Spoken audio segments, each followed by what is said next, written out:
Hindi naman sa binadradaan ko parehas ng lalaki kasi ako yung pinakalalaking tao sa buong mundo. The most handsome man.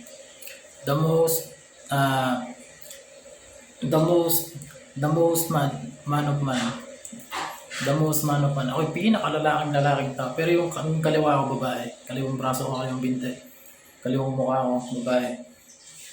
Lalaki yung kanan. Hindi ko rin, hindi ko, tagal lang, maano sa akin. Ako yung pinakamatalino. Tagal nang gumugol sa akin, putang ina. Nakapahirap pa yung mga tao, lalo yung mga matatanda. Yung mga matatanda niya manyakol. Mga matatanda. Putang ina, pag nakita yung asawa mo, di mo papaswitan.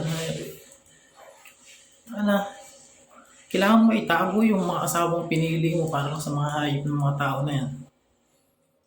Ako, putang ina, kung may baril ako, putang ina, on the spot, babarilin ko sa ulo, pag binastos, hayop. Putang ina, natatanda na, demonyo, napakawalang kwentang tao, hayop. Kailangan ilayo mo. Gawan mo ng kaharian, sarili mong kaharian, yung wala makakapunta. Dagdagan mo ng mga dagdagan mo ng mga kawal. Putang ina, para walang makapasok, hayop. Putang ina, pwede naman sana ipakita. Pwede naman sana ipakita sa mga tao na maganda yung asawa mo. Eh, hindi, putang ina, babastos mamanya kayo na hayop. Gagawa ng paraan para madali. Tapos sasabihin sa akin, marami ka ng mga asawa, bigyan mo ako kahit isa lang.